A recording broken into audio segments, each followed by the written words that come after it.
지금 우리가 가장 중요한, 성경에서 가장 중요한 부분을 지나고 있습니다. 여러분이 성경을 볼 때 성경 아니라 뭐든 마찬가지잖아요. 어떤 교과서를 본다 하더라도 교과서 중에 가장 핵심이 부분이 있다고요. 그 핵심을 놓치면은 시험에서 다 틀리는 거야. 그러니까 그 챕터의 가장 핵심이 뭔가 그거 모르면, 그러니까 공부 잘하는 사람과 못하는 사람 차이가 뭐예요? 무엇이 중요한지를 아는 애는 공부를 잘하는 거. 무엇이 중요한지를 모르면은 그건 안 돼. 무엇을 모르는지를 모르면은 그건 더 안 된다. 그거거든. 성경에서도 가장 중요한 부분이 어디냐? 구원에 관한 것이라고. 예수 그리스도. 근데 이거 잘 몰라요. 교회 오래 다닌 사람도 모르고요. 목사도 잘 모릅니다. 구원이라는 게 무엇인가 잘 모르요. 근데 이 부분을 들을 때는 집중하고 성령님께 도움 구하면 여러분이 잘 아셔야 합니다. 우리가 지금 계속 지난 시간에서 계속 보고 있습니다. 2장 끝머리 뭐라고 그랬어요? 피상적인 그리스도인들이 너무나 많다. 예수님이 피상적인 그리스도인들이 너무 많다. 너무나 많은 사람들이 믿긴 한데, 너무나 많은 사람들이 예수님의 이름을 높이고 하는데 예수님은 그들을 믿지 않는다. 왜 그러냐? 너무나 많은 사람들이 표적만을 보고 피상적으로 믿는 그리스도인들이 너무나 많다. 그래서 예수님은 그들에게 몸을 의탁하지 않는다. 그렇게 말씀하시면서, 그러나 그런 피상적 그리스도를 알고 진정으로 예수님을 믿는 심적인 그리스도인들이 있다 하면서 몇 사람을 소개해요? 사람을 소개한다. 그 중에 한 사람이 니고데모고요. 그 한 사람이 다음 주에 우리가 볼 사마리아 여인입니다. 니고데모는 모든 지성의, 모든 종교의 최고봉이고요. 니고데모는 최고봉이고, 사마리아인은 최하층민이죠.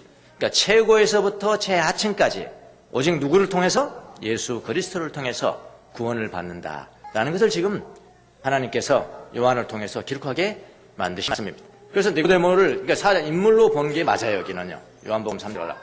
니고데모를 지금 보고 있는데 지난 시간에 다 전하지면서 오늘까지 전하는 것입니다. 지난 시간은 뭐였나요? 니고데모 밤에 찾아봤죠? 밤이라는 것은 어둠이라는 겁니다. 어둠이라는 것은 뭔가? 모른다는 거예요. 모른다. 뭔 걸 모른다. 근데 예수님 정확하게 알았죠. 니고데모가 왜 찾아왔는지. 단지 예수님 앞에 립 서비스 하기 위해서 온 것이 아니고, 그 내면 깊은 곳에, 내면 깊은 곳은 뭘까요? 핵이라고 합니다. 핵. 그곳에 갈망이 있다는 것을 압니다. 니고데모가 바로 그 갈망을 가지고 예수님을 찾아온 것을 예수님은 봤습니다. 예수님이 사람을 볼 때는 중심을 보시거든요. 네, 보고 바로 그냥 직설적으로 말씀하시죠. 위로부터 다시 태어나지 않으면은 하나님의 나라에 들어갈 수가 없다 하면서 너도 거듭나야 되겠다. 그런 말씀을 하죠. 그러니까 니고데모가 깜짝 놀라는 거예요. 물리적으로만 해석하는 거예요. 아니, 다시 태어난다는 게 어떤 의미입니까? 어머니 뱃속에 다시 들어갔다가 날 수 없지 않겠습니까? 이렇게 물리적으로. 자기는 자기 모든 지식을 다해서 지금 그 예수님 앞에 답변을 합니다. 예수님 너무 친절하셔서요. 여러분, 우리 하나님은 우리에게 구원을 계시하실 때 자꾸 숨기시는 분은 아니에요. 가능한 이해할 수 있도록 계속 던져주고, 은혜를 줄 때도 마찬가지거든요. 예, 점점 가까이 한 번 시도해보고, 두 번 시도하고, 세 번 시도하고, 그래서 하나님 붙잡을 수 있도록 하시는 좋으신 분입니다. 근데 어떤 분들은 하나님 막 숨으시고 나는 찾으시고, 아니에요. 여러분이 하나님을 찾는 게 아니에요. 하나님은 우리를 찾으시죠. 그래서 발견되는 거죠. 내가 하는 건 그거는 교만이에요. 내가 발견되어지는 것이죠. 발견되는. 예, 그렇게 하시면 여기도 마찬가지입니다. 똑같습니다.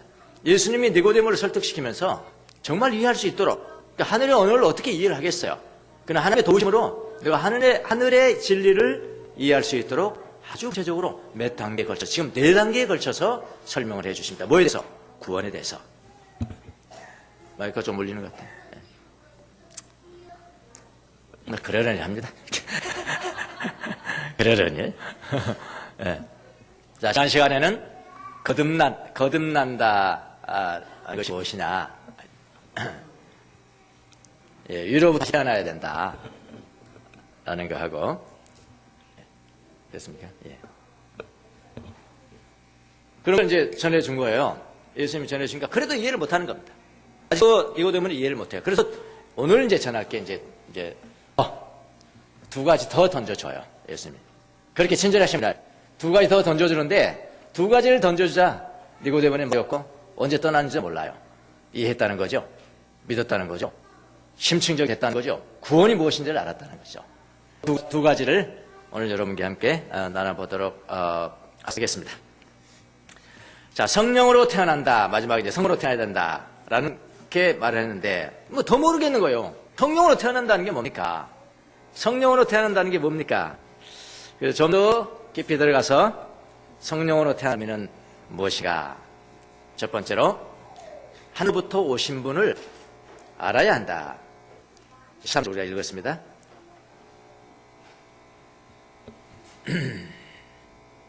마이크 없이 할까요? 조금 저기만 들어봐. 소음만 들어봐.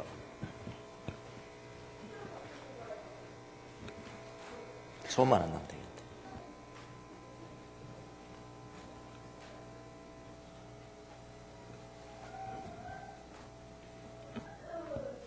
네, 됐습니다. 네. 성령으로 태어난다는 것이 뭐냐? 성령은 뭐냐면은 하늘로부터 오신 분을 알아야 한다. 이게 그러니까 세 번째, 원포인트이지만 지난번에 이어서 세 번째. 네. 하늘로부터 오신 분을 알아야 된다. 13절입니까? 9절에서 이런 말씀을 했습니다. 니고데모가 성령으로 태어나야 한다는 말씀을 이해를 못했어요. 성령으로 태어난다는 말이 뭔가? 아래 세상에 사는 사람들은 이해를 못하는 것이 너무나 당연한 것입니다. 아래 세상에 사는 사람들, 이걸 아래 것들이라고 본다고 그랬어요. 아래 것들. 네. 위에서 태어난 사람들을 이해하지 못해. 위의 것들을 이해하지 못한다. 이 전곡을 찌릅니다. 뭐라고 그러냐면 너는 이스라엘 선생이라고 하면서 이스라엘 선생이라고 랍비니까요. 자기 선생이잖아요. 사내들은 회원이니까요. 이스라엘 선생이라고 하면서 그런 거를 진짜 자존심 상하겠어요. 니고데모 겸손하죠. 예. 선생이라고 하는 사람은 그것도 모르느냐. 거듭남이 무엇인지 체험도 없고 그 당시 니고데모는 이해도 못하는 사람, 이런 사람들은 스승되면 안 돼요. 이런 사람은 교회 교사 되면 안 돼요. 진짜 교사는요, 공부 안 하는 사람이 교회 교사가 되는 게 아닙니다. 정말 무엇인지를 체험적으로 알아야 돼요. 거듭남이 무엇인지를 체험적으로 알아야 돼요. 저는 교회 처음에 교회 다닌 지 1년 반, 한 2년 만에 구원이신지를 체험했습니다.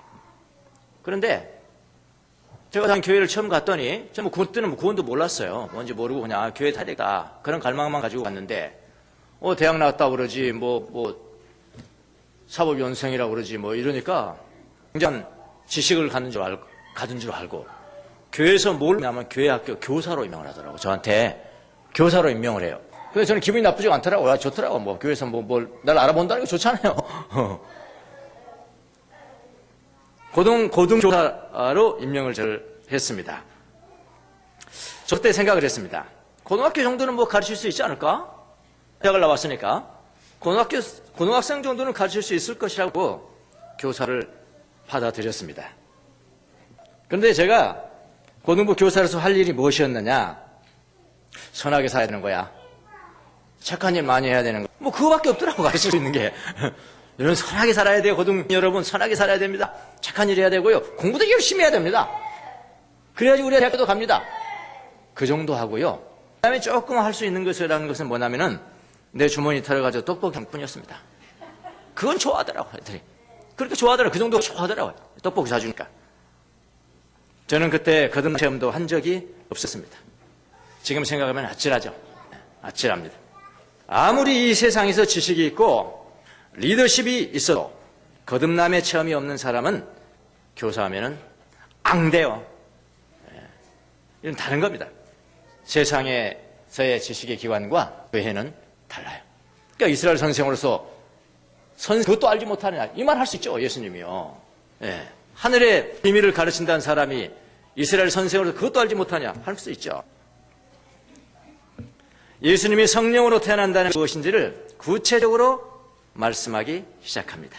그 말씀이 이제 13절부터 시작하는 거예요. 13절 보십시오. 하늘에서 내려오니 곧 인자 밖에는 하늘로 올라간 이가 없다. 인자는 제가 이미 설명을 드렸습니다. 인자, 그 삼의 아들이라고. 더 Son of Man.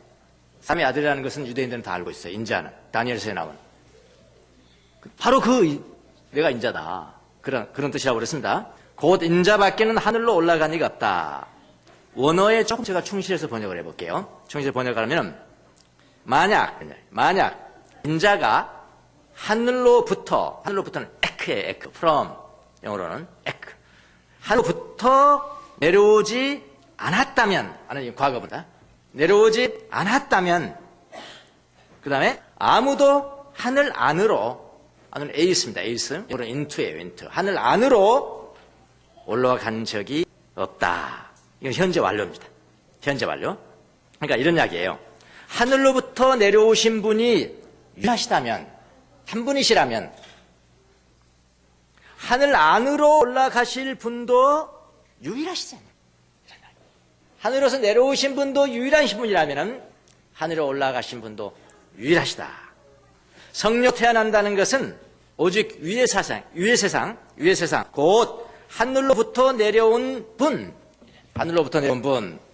그리고 오직 하늘 안으로 올라간 분, 바로 그분을 만나는 것과 관계가 있는 것이다. 이런 말이에요. 이 말 무슨 말 아시겠습니까? 오직 하늘로부터 내려오시고 하늘 안으로 올라가신 이는 유일하게 한 분밖에 없는데 그분을 누구라 한다? 인자라 한다. 그분을 인자라고 부른다는 것입니다. 바로 그 인자를 만나는 것이 성으로 태어난 것이라고 설명을 하십니다. 자, 이때부터 니고데모는 말이 없어져. 상황이 종료됩니다. 여러분, 성령으로 다시 태어나서 하나나라에 들어가서 영생을 얻는다는 것이 어떻게 가능할까요? 어떻게 가능할까요? 아래 세상에서 아무리 율법을 지키고 선한 행위를 해도 이거는 가능합니다. 유대교 아래에서 아무리 고등 종교를 한다 해도, 또는 헬라 철학 하에서 아무리 현상한 이치를 터득해도 이건 본질에 이를 바 없다는 것입니다. 아래 것을 통해서 위의 것을 알 수는 없는 것처럼 마찬가지입니다. 위의 것을 알려면 위에서 오신 분을 통해서만 알 수가 있는 것입니다. 이거는 이해되지 않습니까? 그렇죠?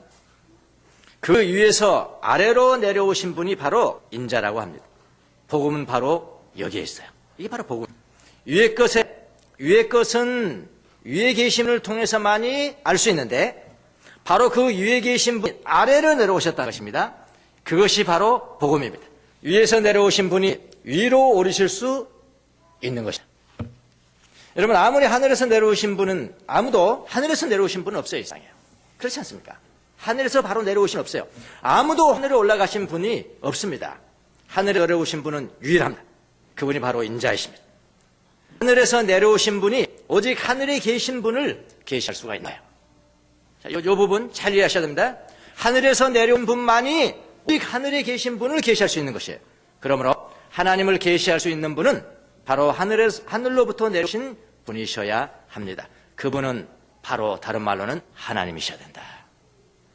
인자가 하나님이세요. 그래서 예수님은 하나님이시라고 그러는 거예요. 이거는 계시하는 자와, 신학적으로 조금, 계시하는 자와 계시를 받는 분이 동일해야 된다는 겁니다. 100% 계시하시려면. 그러니까 좀 더 이해하시기는 뭐냐면, 강아지를 가장 잘 계시하는 존재가 누구여야 될까요? 사람 아닙니다. 사람 여러분이 아무리 100번을 주고 아무리 박사를 하더라도 동물학 박사 몇 개 있어도 강아지를 100% 계시할 수 없어요. 강아지를 잘 100% 계시하려면 누구여야 돼요? 강아지여야 합니다. 맞지 않습니까? 네. 강아지여야 돼요. 강아지를 사람이 계시하면 이거는 불완전한 겁니다. 100% 계시할 수 없어요.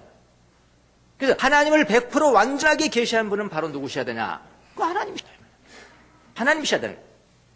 여러분이 성령으로 위로부터 태어났다면 여러분은 하늘로부터 내려오신 예수님을 만났다는 것을 의미하는 거예요. 그래서 성령으로 태어났다는 것은 하나님을 계시하시는 예수님을 만났다는 의미입니다. 예수님을 만났다는, 예수님을 믿는다는 의미예요. 예수님을 만났다는 것은 하나님을 만났다는 의미입니다. 예수님을 믿는다는 것은 하나님을 믿는다는 그런 의미란 말이에요. 너무나 분명하거든요, 이게. 근데 이 조금 어렵기도 하고 왜 것 같은 이런 것은 등한시해버려요. 그다음에 다른 이론들, 다른 이론들, 그런 것만 믿고, 이건 너무나 좋다, 우리가 살아가는 너무나 좋은, 그 정도 무슨 윤리적인 양식, 이 세상에 살아가는 데 양식, 그 정도로만 이해하기 때문에 더 깊이 못 들어가는 거예요. 자, 그 다음에 또 더 나가요. 좀 더 나갑니다. 마지막 스님에게 방점을 찍습니다. 더 나갑니다. 하늘로부터 오신 분 안다는 의미는 더욱 전하게 하면 무슨 의미입니까? 우리가 그걸 알아야 돼요. 무슨 의미입니까? 예수님이 이렇게 말씀합니다. 하나님 안으로, 하늘 안으로 들어가실 분, 하늘 안으로 오신 분을 믿는 것이다. 14절에서 16절까지 이렇게 이야기합니다. 예수님이 만약 인자가 하늘로부터 내려오지 않았다면 아무도 하늘 안으로 오르지 않습니다. 라는 표현을 사용하셨습니다. 자, 이것은 뭐냐면은 하늘로부터 내려오신 분도 예수님이시요, 하늘로 오른 분도 누구요? 예수님이라는 뜻입니다. 그러면 우리는 하늘로부터 내려오신 예수님을 믿어야 합니다. 그리고 동시에 하늘 안으로 오신 분을 믿어야 하는 거예요. 그러니까 우리 믿음이라는 게 다 포함되는 거예요. 우리 믿음은 나 예수를 믿습니다. 예수님 뭘 믿냐? 하늘로서 내려오신 분 믿어요. 그걸로 만족하냐? 그걸로 완성되지 않는다는 거예요. 하늘로 올라가신 분이심을 믿어요. 예수를 믿는다는 그런 뜻이에요. 예수님은 하나님으로부터 보내심을 받아서 내려오신 분이시고 하나님의 뜻대로 오르시는 분이시라는 것입니다. 이 오르신다는 의미 뭐냐? 그건 예수님의 죽음을 의미하는 거다. 오르신다는 의미는 예수님의 죽음을 의미하는 것입니다. 예수님이 친히 오르신다는 의미를 설명하셨어요. 당신이 설명했습니다. 14절 뭐라고 그랬냐면요, 모세가 광야에서 뱀을 든 것 같이 인자도 어떻게? 들려야 한다. 들림받는다. 이 말은 무슨 말이야? 광야에서 이스라엘 백성들이 체험했습니다. 여러분 성경을 보면, 출애굽기를 보면 광야에서 이스라엘 백성들이 경험했습니다. 하나님께서 그 죄 때문에 광야에서 뱀을 풀어놓고 죄진 놈 다 물어 죽으라고 했습니다. 다 그냥 뱀이 무니까 사람이 죽어가기 시작합니다. 모세가 하나님께 기도합니다. 하나님, 차라리 나를 죽여주세요. 하나님, 이들을 구원해 주십시오. 여겨주십시오. 이 백성을 살려주십시오. 이렇게 모세가 하나님 앞에 기도를 합니다. 하나님께서 그때 뭘 주셨을까요? 처방전을 하나 주세요. 처방전. 그 처방전이 뭐냐? 처방전, 구원의 길이죠. 처방전을 뭐라고 그러냐면은 구리뱀을 만들어서 긴 장대 위에 달고 높이 달아라. 이렇게 달아라. 그리고 그 뱀을 바라보는 자들은 살게 될 것이다. 이렇게 말씀했습니다. 민수기 21장 4절 이하에 보면 나옵니다. 그러면은 그 말씀을 믿고요, 구림을 올려다보는 사람은 어떻게 됐을까요? 살았습니다. 그렇지 않은 사람들은 모두 죽었습니다. 자, 이게 무슨 말일까요? 왜 구리범을 올려다보는 것이 하는 길이었을까요? 그래서 이 구약의 교회 랍비들도 이걸 연구를 많이 했다고 합니다. 많이 했어요. 구리뱀을 쳐다보는 것이 무슨 효험이 있을까? 구리뱀을 쳐다보는 것이 무슨 효험이 있을까를 연구를 했습니다. 그 뭐냐면은 모세가 만든 구리뱀을 쳐다보면 다 살았다는 것은 뭐냐면은 바로 아래 세상에서는 구원의 가능성을 찾을 수 없다는 뜻입니다. 그럼 어디를 쳐다봐야 돼요? 하늘을 봐야 되는 거예요. 위에를 쳐다보면 하나님을 바라봐야 돼요. 아래 세상에 사는 인간의 가능성에 대해서는 이거는 절망인 것이고, 이거는 구원이 있으니까 오로지 눈을 들어서 하나님을 바라볼 때 구원이 있다는 뜻입니다. 또 다른 말 해볼까요? 십자가에 자신을 하나님께 던질 때 구원이 있다는 그런 의미입니다. 자신 안에 있는 내재적인 자원으로는 구원을 얻을 수가 없고, 오직 구원은 하나님으로부터 온다는 것입니다. 이게 바로 구리뱀의 사건의 교훈이거든요. 예수님은 바로 그 모형을 자신에게 적용한 거 아닙니까, 지금요? 그와 같이 인자도 들려야 한다. 자, 이렇게 보세요. 출애굽 시대, 역사적으로 오랜 전이잖아요. 출애굽 시대에는 구원의 방도, 구원의 길로서 이 뱀을 마련해 줬어요. 누가요? 하나님께서 마련해 준 겁니다. 자, 출애굽 시대에는 구원의 방도로 구원의 길로 굴 마련해 주셨듯이 지금은 니고데모의 시대입니다. 자, 니고데모 시대는 어느 시대입니까? 예수님의 시대예요. 그럼 달라야겠죠. 예, 니고데모의 시대는 십자가에 들려 올리신 그리스도, 십자가에 들려 올리신 인자가 위의 하나님께서 마련해 주신 종말의 구원의 길이라는 것입니다. 예수님 지금 설명하신 의미가 바로 그런 의미. 이것은 마지막 구원의 길이에요. 예, 마지막. 출애굽 당시야 그때의 길로 이렇게 마련해주고 저렇게 마련해주고 하나님께서 하셨죠. 근데 지금은 예수님 시대에는 이거는 마지막 구원의 길은 예수 그리스도 뿐이라는 것입니다. 십자가에 달린다. 자, 위로부터 거듭난다는 의미는 십자가에 달리신 예수 그리스도를 바라본다는 의미입니다. 십자가 예수님을 바라보면 위에 하나님께 의존하는 것이고 내가 하나님만 의존하는 것이고 그때 성령의 역사로 다시 태어나고 영생을 얻게 되는 겁니다. 우리의 구원은 위에서 오신 분이 십자가에 오르 우리 죄 위에 죽으셨음을 믿을 때 행해지는 거예요. 그 외의 구원의 길은 없습니다. 이거는 마지막이에요, 이제는. 그래서 예수님 구원의 길로 이렇게 이해할 수도 있고 저렇게 이해할 수도 있고 그래도 그렇게 막지는 않았지만은 예수님 오신 이후에는 예수님에 대한 정확한 구원의 길을 모르면 그건 구원 못 받는 거예요. 그렇게 보시면 됩니다. 마지막이니까요. 파이널이니까요. 우리는 예수님이 십자가에 오르셔 고난을 당하셨다고 말하지만 고난 당하셨다고 이야기하잖아요. 고난 당하셨다고 말하지만 그건 사실과 다릅니다. 예수님은 고난을 당하셨다는 표현은 옳지 않습니다. 더 정확한 표현은 뭐냐면 그런 십자가에 오르셔서 영광을 받으셨다는 표현이 가장 정확한 겁니다. 십자가에 오르셔서 영광을 받으신 겁니다.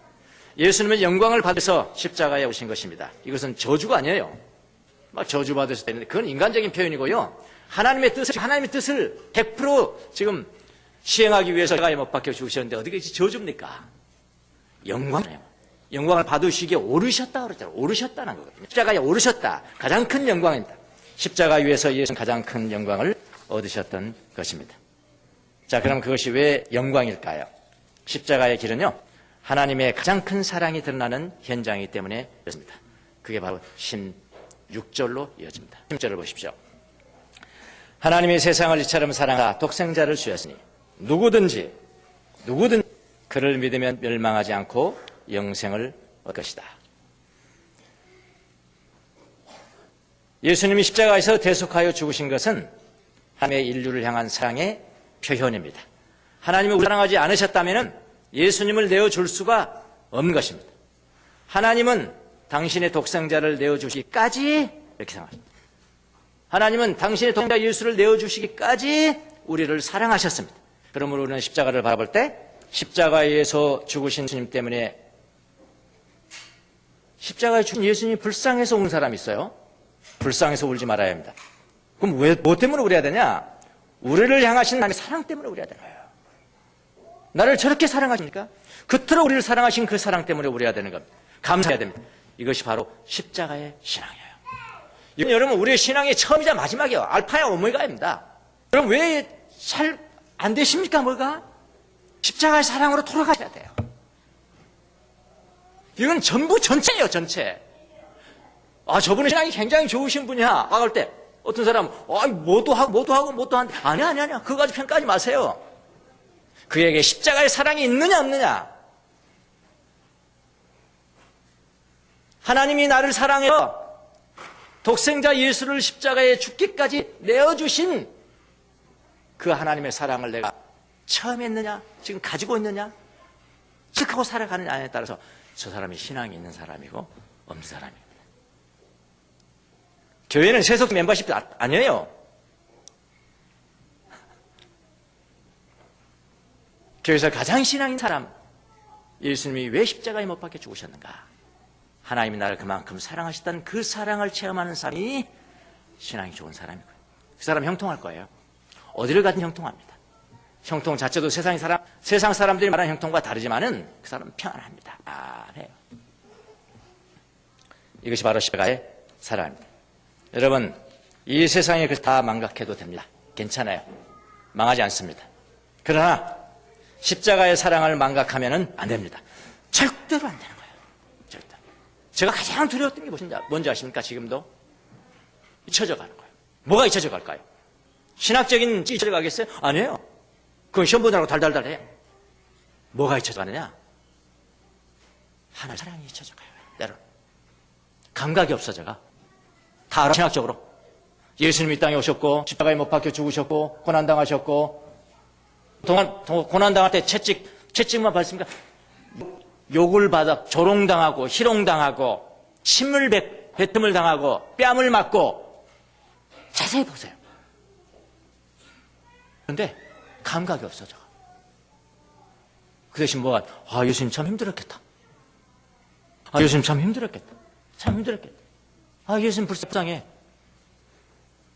아니, 왜 그랬는가? 하나님께서 나를 사랑하시기 때문에 그랬다. 그 사랑이 느껴지지가 않아. 망가져가는 거야. 감동이 없어져. 이것이 가장 큰 죄예요. 요한계시록 그렇게 이야기했죠. 에베소 교회가 얼마나 열심히 했습니까? 얼마나 봉사 많이 했습니까? 얼마나 사역을 많이 했습니까? 그런데 어떻게 됐어요? 하나님께서 그들을 하신 십자가의 사랑, 그 첫사랑을 잊어버려서 가는 거예요. 그거 없이 너희들은 낫습니다. 그러니까. 이 땅에서 다 망각해도 괜찮습니다. 그러나 예수님께서 십자가에 못 박혀 죽으신 그 이유가 무엇입니까? 우리를 사랑하시기 때문에 십자가에 못 박혀 죽으시도록 내어주신 거예요. 그 십자가의 사랑을 망각하면 안 됩니다. 절대로 안 됩니다. 예수님도 처음 사랑을 저버린 에베소 교인들을 책망하셨습니다. 다른 거 열심히 봉사했어도 그 십자가의 사랑을 잃어버리면 다 무효입니다. 여러분, 주님께 그와 오직 하나가 있는데 그게 뭔지 아십니까? 하나님에 대한 사랑입니다. 사랑. 그것 때문에 우리가 회개하고 그것 때문에 우리가 되는 겁니다. 자, 다 됐습니다. 네 가지로 이상 저 예수님께서 설명해 줄 것이 없어요. 정확하게 구원의 길을 이렇게 하늘로부터 거듭나는 것이 무엇이냐, 신앙이라는 것이 무엇이냐, 가장 중요한 것이 무엇이냐, 이 세상에 살아갈 때 그거 다 얘기해 주신 것입니다.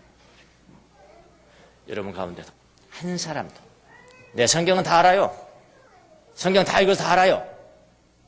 그런데 예수님이 십자가에 못 박혀 죽으신 이유를 몰라. 그를 경험해서도 잊어버렸어. 그런 사람이라면 하나님 앞에 쓰임받을 수 없습니다. 교회에 의해서는 쓰임받을 수 있을지는 모르겠어요. 근데 주님 앞에 쓰임받을 수는 없어요. 하나님의 십자가의 사랑은, 예수님의 십자가의 사랑, 하나님의 십자가의 사랑을 날마다 경험하며 살아가는 성도들이 되시기를 예수님의 이름으로 축원합니다. 기도하겠습니다.